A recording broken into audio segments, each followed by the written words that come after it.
Welcome back, anybody. As the title of this video implies, we're going to be talking about being a tree whisperer, which is something that not everybody can do, and but more on that later. Funny story, the log that you have just seen is a really nice cherry log.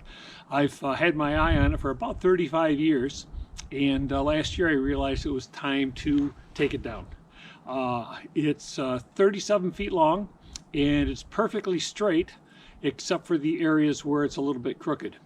And what we're going to be doing is milling it into guaranteed 4/4 boards, because I have a better use for those, and other people would have a better use for those. But anyway, talking about being a tree whisperer, the other day I took the John Deere tractor with the snowblower, and I took it back in the woods, not quite 1/4 of a mile, and I had to blow out a trail because there was just too much snow for the old Ford tractor. And so I got that done, and I came up to this tree here and had a little conversation with it. And I told the tree, I said, I need you to fall a little bit toward the left. And the tree says, no, I want to go straight ahead. I said, no, I really want you to go to the left. And the tree just kind of smirked a little bit. So I cut my felling notch exactly where I wanted. Matter of fact, I went a little bit farther to the left than I normally would, just because I wanted to be safe. And I got that all taken care of, and I did my back cut. I even cut a little bit too much on one side on purpose so that it would be forced to fall toward the left. Well, the tree was really being obstinate, and instead, not only did it not fall to the left, it also didn't fall straight ahead as it told me it was going to. It went to the right just a little bit, and ended up pinching my saw, which again, pain in the butt. Should have listened to the tree, but I didn't. And while I spent the next hour and a half trying to get everything taken care of, I did hear it smirk a little bit, and said some rude things about me. But the funny thing against the tree is that when it went down, instead of going all the way down to the ground, in my favor, it came to rest on a really nice maple tree at probably a 70-degree angle. So that took the rest of that hour I was telling you about to get it off the stump, pain in the neck, onto the ground, drag it back so it actually come down on its own. And if you may have noticed on the small end, it actually broke off when it got near the ground. And I've still got the top of the tree leaning up against the maple that I've got to take down later on when we're done here.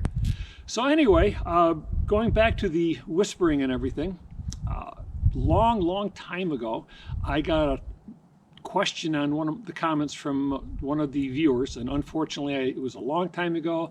I don't remember who did it or anything else. And the question was basically, how do you tell where to cut a log? And that is where you really need to take a look at the log and pay attention to what you want versus what the log says it's going to give you. And before we get into that, I do want to warn you or mention that if you do find yourself in the woods and you hear the trees talking to you, you really should seek professional help. But that being said, we're going to go mobile, and I'm going to take my tape measure right here, and this is going to become my pointer, and I'm going to point out what I want out of this log and what the log is telling me it's going to give me. So let's go mobile and take it from there. As I mentioned, this log, if you want to call it a log, is 37 feet long. And what I really want out of it is 8-foot logs. When I measure down through here, and you see my handy dandy pointer, my first measurement that I took is right here, which is 16.5 feet roughly. And normally I would say, okay, let's cut this in half and we'll get 2 8-footers out of it. Problem is, if you back up a little bit, you'll see that there's quite a bit of a dip right here, which would be somewhere around 18 feet or so. So here's where you need to, oops, sorry about that. This is where you need to pay attention to what the log is going to give you versus what you want from it. If I did cut it back here at the 16-foot mark, Then I cut over here at the next 8-foot mark, I'd end up with a big wow in the log, and I would lose a whole bunch of lumber out of that. So what I'm going to do is, and I don't want to, is I have to change my plan, and I'm going to cut an 8-foot and a 10-foot log out of here, which will put my first cut right there. Then I can do an 8-foot log, which will put me beyond this rotten crotch right there, and put it over here someplace. I don't know exactly where. And then we've got another, let's see, we did 18 plus 8, which is 26, and we got another 11 feet left over. But I don't know if you paid attention in the beginning. If you take a look here, and we're going right into the sun, and I apologize, we've got a lot of rot. I mean, that is probably 90–95% rotten. So I have no idea where the rot stops, and that's one of the big problems with cherry. When it starts to rot like that, generally you don't know it because it starts from the top and works its way down. So by the time you do notice that it's rotten, quite often it's too late. So I guess the answer that I have for the subscriber from long time ago is quite often you have to listen to the log, not only when cutting it down, but cutting it up. And you might have to change your plans based on what you're going to get. Now, I obviously, for this, the first couple of logs, I could just throw away a 2-foot section of it, but that's wasteful, especially when it's a beautiful black cherry. So I guess what we're going to do is make my first cut over here at 18 feet, and we're going to show you how you can get free lumber or increase your yield for free. So let's make my first cut and see what happens.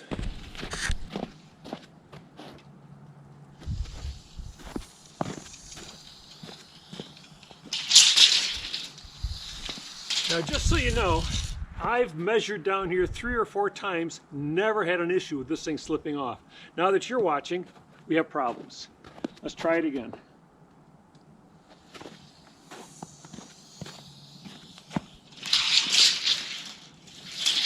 Okay, that's 2 in a row. Obviously, you people are jinxes, or you person, because there's probably not more than one person watching this at any one time. So we're just going to have to do it the old-fashioned way.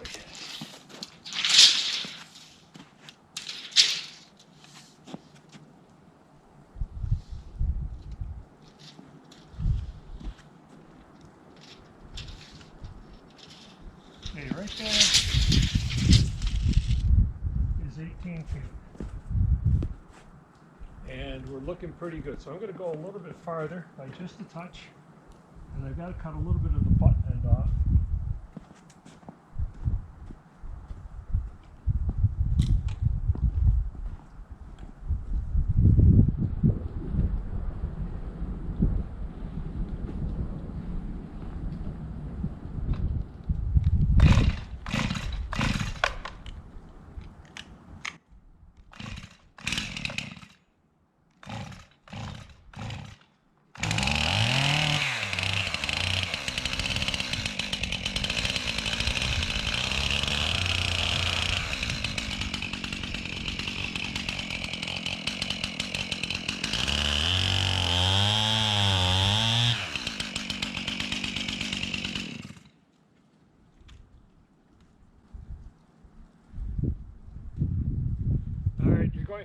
Going mobile again. What I've decided to do, because it's easy to cut this stuff off when it's in the air, I'm going to go from that cut I just made, and I'm going to go out 8 feet and make another cut.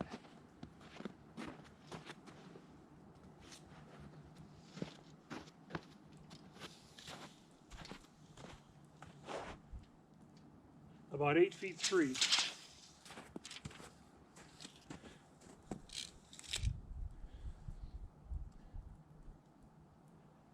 Boy, I gotta tell you, I don't like that, but I also don't want to cut it less than 8 feet. So let's get this taken care of. I'm gonna turn you around just a skosh, and we're good.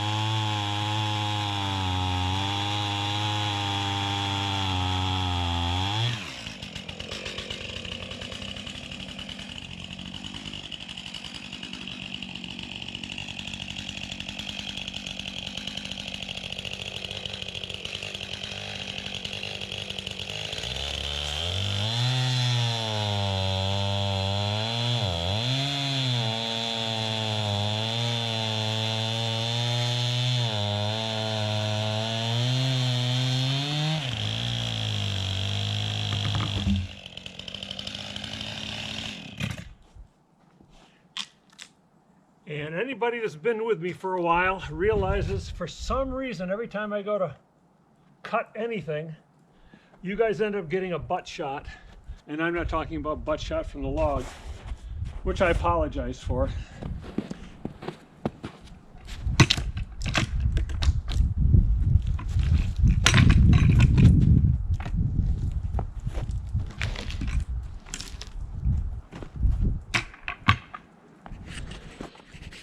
Okay, here we are at roughly 26 feet, and I don't know if you can see it clearly, but we got rot down here, we got rot here and here, and from here up to the 37 feet, which is just almost exactly 11 feet, the rot just gets worse and worse and worse. This even looks like it's got some red rot starting around here. So I don't know what we're going to run into, but I believe we are a few years too late taking the tree down, and right here we're at about 15 inches in diameter. So moving right along, let's get that cut done at 18 feet and see what happens.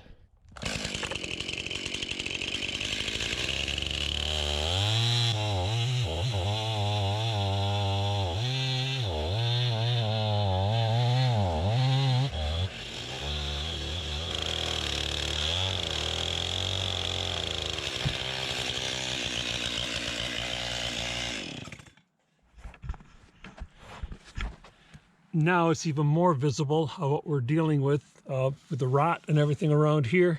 There's a little bit of good lumber on the outside, but that's about it. I have a bad feeling we're going to end up with a whole bunch of waste here. So, and what do we got here for measurement? Give me a second. Oops, sorry about that. Maybe I can cut that out or not. So right here we're at 17 inches diameter. And so let's show you or talk about trying to increase your yield. And hold on a second. So I've got my handy dandy Doyle log ruler here. And what we got here, that says 16 inches. And because this is an 18-foot log, they do have an 18-foot log. Well, look at that. Look at that. According to this, an 18-foot log will yield 162 board feet. So here's what we're going to do to hopefully increase that 162. And that is, if we cut this log in half, we should be able to get more than 162 board feet out of it.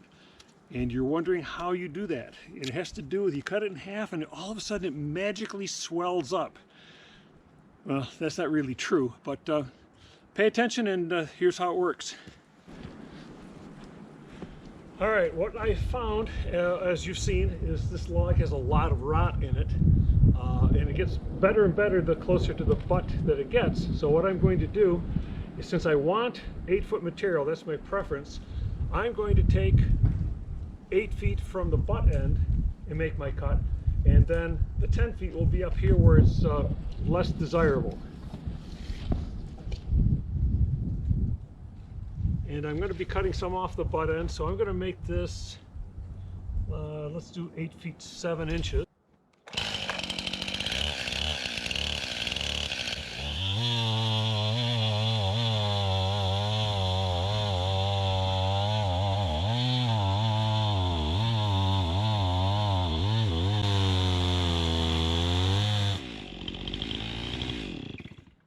I'll be back. I'm back. We'll throw in these wedges, and you can see, well, if you were over here, you'd see that the kerf is cut in just a little tiny, or sunk in a little bit.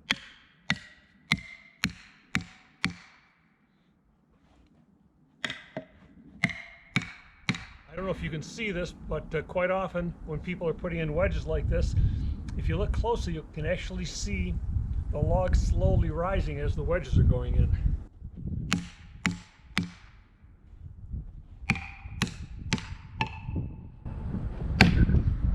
Frozen log. All right, let's do this again.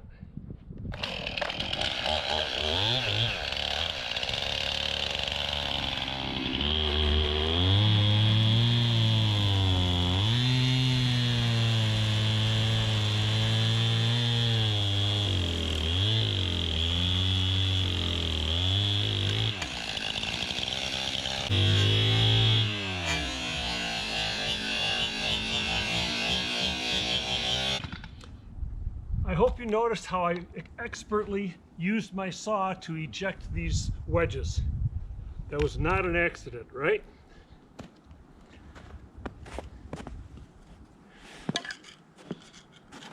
Okay.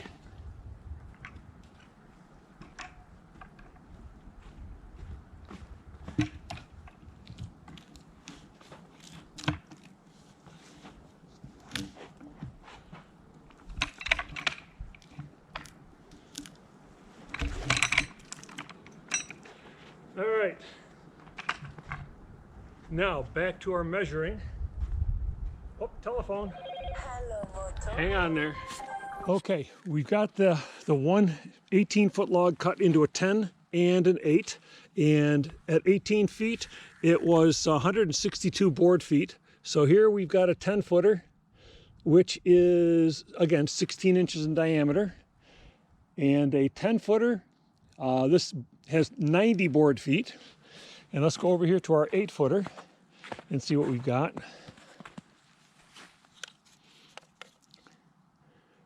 And we got roughly 17. Naturally, it's in the wrong spot here. So 17, we have to go with the 16. So let's go to 17. We got 169. So we'll say 170. So half of 170 is 85 plus 90. We're at 170 some odd board feet instead of the 162. It's not a huge increase, but it's more than what you started with. And as long as you're getting the lumber that you want, what's the harm? It's going to take more milling, obviously, to cut one 16-foot log into boards is going to take less time than cutting 2 logs into, say, 8-foot boards or whatever. But if you're going to increase your volume, especially if you're selling something like cherry by the board foot, it only puts money in your pocket. A little bit of extra time, but not a whole bunch. So that's where we are right now. The next video coming out will be milling these logs. And the original plan was to do 4 logs, but right now the way it looks, we're going to get 2 logs for sure, one being really crappy, and a 3rd log, this one right here, being very crappy, and I may opt to just turn this into firewood, give it to my neighbor. And log number 4 is probably not even good for firewood. So that's kind of where we are, but that's what happens when you take cherry and you notice that it needs to be taken down and you don't react to it quick enough. You end up with basically waste logs that you really can't use for usable lumber. And unfortunately, there's a number of other cherry trees back in the woods that I'm going to have to take down because they're hopefully not as bad as this, but they're still in the same general condition when you look at them. So we'll see what spring and summer brings. So anyway, this will be the end of this particular video. Thank you for watching. Please subscribe and like, whether you like it or not. And the next video will be taking one of those logs, or both of them, and throwing them on the mill, which, if all goes according to plan, will be in the next couple of days, at least for me. So again, thank you very much, and have a good day. So if you haven't caught on by now, I really can't whisper to trees. I can't talk to them, and they don't talk to me. But I suppose there are people out there that can talk to trees. I know Dr. Doolittle can talk to animals. And you've seen people with their pet dog or cat, and they treat them better than their children. Matter of fact, our neighbor, 30, 40 years ago, they had 2 dogs and 2 kids. And when they wanted the kids, they went outside and they gave a very loud whistle. And when they wanted the dogs, they would come out and they would yell, "Lolly, Molly." There you go.